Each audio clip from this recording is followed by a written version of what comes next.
मंदोदरी से जुड़े 13 तथ्य। मंदोदरी लंका की महारानी और रावण की प्रमुख पत्नी एक ऐसी व्यक्तित्व थी जो सुंदरता, बुद्धिमत्ता और नैतिकता का अद्वितीय संगम थी। मंदोदरी की जीवन यात्रा में कई ऐसे अनसुने रहस्य छिपे हैं जो उन्हें एक रहस्यमयी और प्रेरणादायक व्यक्तित्व बनाते हैं। उनकी कहानी केवल एक रानी की नहीं है, बल्कि एक ऐसी महिला की है जिसने अपने जीवन में कई अनकहे और अनसुने रहस्यों को समेटे रखा। आइए विस्तार से जानते हैं मंदोदरी के जीवन से जुड़े 13 ऐसे तथ्य जिन्हें जान आप भी विस्मित हो जाएंगे। मंदोदरी की सुंदरता। माता सीता के बाद संपूर्ण रामायण में मंदोदरी दूसरी सबसे सुंदर महिला थीं।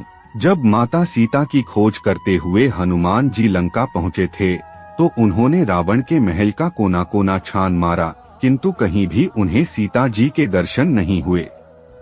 सीता जी को न देख पाने के कारण वह बहुत ही दुखी और चिंतित हो रहे थे। तदंतर रावण के महल में हनुमान जी ने सुंदर रूप वाली मंदोदरी को पलंग पर लेटे हुए देखा। हनुमान जी ने उस अलंकृत को देखा और तर्क किया कि सौंदर्य और यौवन की संपदा से परिपूर्ण यह देवी सीता ही हो सकती है। उन्हें कुछ क्षणों के लिए ऐसा भ्रम हुआ कि यही सीता जी हैं, लेकिन तुरंत उन्होंने समझ लिया कि यह सीता जी नहीं हो सकती। यह तो अत्यंत प्रसन्न दिखलाई दे रही हैं। माता सीता जी तो जहाँ भी होंगी भगवान श्री रामचंद्र जी से दूर होने के कारण बहुत ही दुखी होंगी। इस वृतांत से यह ज्ञात होता है कि मंदोदरी अति सुंदर थी। किसकी पुत्री थी मंदोदरी? मंदोदरी हेमा नामक अप्सरा की पुत्री थी। उनके पिता मायासुर थे, जो असुरों में एक प्रतिभाशाली वास्तुकार थे। पौराणिक कथा के अनुसार एक बार मधुरा नामक एक अप्सरा कैलाश पर्वत पर पहुंची। देवी पार्वती को वहां न पाकर वह भगवान शिव को आकर्षित करने का प्रयत्न करने लगी। तब देवी पार्वती ने क्रोध में आकर मधुरा को 12 वर्षों तक एक मेंढकी बनके कुएं में रहने का श्राप दे दिया और कहा कि अगर इसने 12 वर्षों तक घोर तप किया तब उसे उस योनि से मुक्ति मिल जाएगी। मधुरा ने 12 वर्षों तक उस कुएं में रहकर मेढक रूप में कठोर तप किया।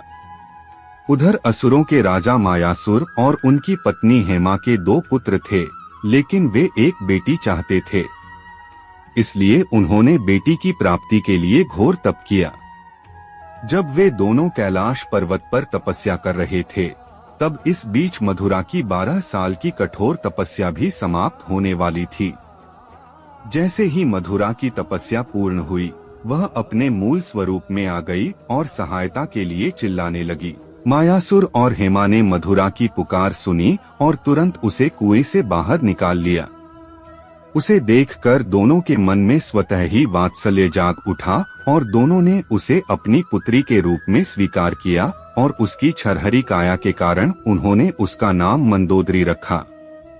रावण की प्रमुख रानी। मंदोदरी रावण की प्रमुख रानी थी। रावण की लगभग 1000 पत्नियां थीं, लेकिन उनमें से किसी का भी रामायण में मंदोदरी की तरह प्रमुखता से और बार बार उल्लेख नहीं मिलता है। रावण ने त्रिकूट पर्वत के ऊपर अपना भव्य विलास भवन बना रखा था, जहां रावण के साथ बैठने की अनुमति केवल मंदोदरी को ही थी। रावण ने बलपूर्वक किया था मंदोदरी का विवाह। एक समय रावण मायासुर की नगरी में पहुंचा। वहां मंदोदरी को देखते ही वह उस पर मोहित हो गया। रावण ने मायासुर से कहा कि वह उनकी बेटी से विवाह करना चाहता है। रावण एक शक्तिशाली शासक था। राक्षस माया ने अपनी पुत्री मंदोदरी को रावण को उसके पराक्रम से डरकर ही भेंट कर दिया था। रावण ने भी सहर्ष मंदोदरी को अपनी पत्नी के रूप में स्वीकार कर लिया था। मंदोदरी का जन्म स्थान आज भी है। ऐसा माना जाता है कि जोधपुर से सटा मंडोर शहर मंदोदरी का मूल स्थान है और उन्होंने और लंकापति रावण ने वहीं पर एक दूसरे के साथ विवाह किया था। मंदोदरी के कितने पुत्र थे? मंदोदरी के 2 प्रमुख पुत्र थे, मेघनाद और अक्षय कुमार। मेघनाद रावण और मंदोदरी का सबसे बड़ा पुत्र था, जिसका वध लक्ष्मण जी के हाथों हुआ, और वहीं उनके दूसरे पुत्र अक्षय कुमार का वध हनुमान जी द्वारा हुआ था। पंच तत्वों में एक मंदोदरी, 5 तत्वों में रानी मंदोदरी को जल के समान माना जाता है, जो सतह पर अशांत और गहराई में अपनी आध्यात्मिक खोज में है। बुद्धिमान और विदुषी मंदोदरी ने वेदों, शास्त्रों और विभिन्न कलाओं में शिक्षा प्राप्त की थी। उनकी बुद्धिमत्ता और ज्ञान का स्तर इतना उच्च था कि रावण भी उनसे परामर्श लेता था। मंदोदरी ने की थी सीता की रक्षा। दुष्ट रावण माता सीता का वध करना चाहता था, लेकिन मंदोदरी ही थी जिसने उसे इस पाप से रोका। वाल्मीकि रामायण सुंदरकांड सर्ग 58 के अनुसार एक समय रावण देवी सीता के पास जाकर बोला, सीते, यदि तू घमंड में आकर मेरा अभिनंदन नहीं करेगी तो आज से 2 महीने के बाद मैं तेरा खून पी जाऊंगा। रावण की ये बात सुनकर देवी सीता बोली, नीच निशाचर, तुझमें क्या पराक्रम है? जब मेरे पति मेरे निकट नहीं थे तब तू मुझे हरलाया। तू भगवान श्री राम की समानता नहीं कर सकता। तू तो उनके 10 होने के योग्य भी नहीं है। सीता जी की ऐसी कठोर बातें सुनकर रावण क्रोध से जल उठा और दाहिना मुक्का तानकर देवी सीता को मारने के लिए तैयार हो गया।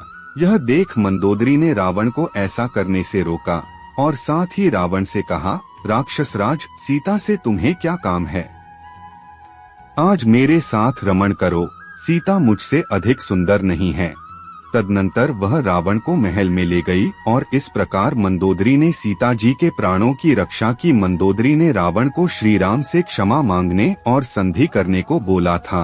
रामायण में कई बार इसका प्रसंग आया है कि मंदोदरी ने अंतिम समय तक रावण को समझाने का बहुत प्रयास किया कि वह सीता को लौटा दे तथा श्री राम की शरण में चला जाए।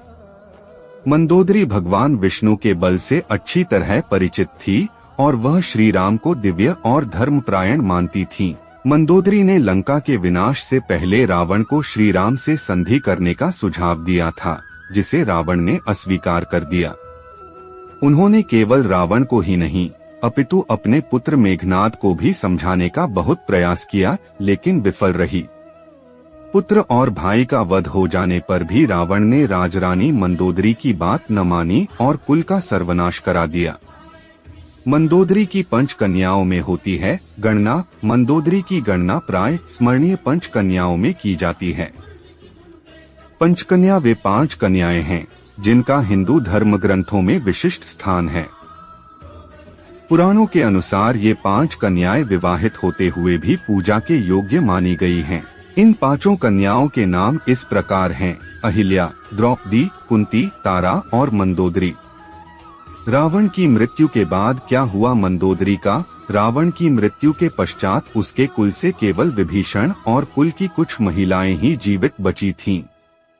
युद्ध के पश्चात अन्य विधवाओं के साथ मंदोदरी भी युद्ध भूमि पर गई और वहां अपने पति, पुत्रों और अन्य संबंधियों का शव देखकर अत्यंत दुखी हुई। रावण की मृत्यु के बाद वह विलाप करती है, जिस पर वाल्मीकि रामायण में एक पूरा अध्याय है। किंतु इसके बाद मंदोदरी का क्या होता है, वाल्मीकि रामायण में इस पर कुछ नहीं बताया गया है। श्री राम ने लंका के सुखद भविष्य हेतु विभीषण को राजपाट सौंप दिया था। मंदोदरी और विभीषण के विवाह का सत्य वाल्मीकि रामायण और रामचरितमानस में ऐसा कहीं भी वर्णित नहीं है कि रावण वध के उपरांत मंदोदरी का विवाह विभीषण से हुआ था। हाँ, अद्भुत रामायण के अनुसार विभीषण के राज्याभिषेक के बाद प्रभु श्री राम ने बहुत ही विनम्रता से मंदोदरी के समक्ष विभीषण से विवाह करने का प्रस्ताव रखा था। उस समय मंदोदरी ने इस प्रस्ताव पर कोई उत्तर नहीं दिया। ऐसी पतिव्रता पत्नी का अन्य पुरुष के साथ विवाह करना मात्र एक किंवदंती ही प्रतीत होती है।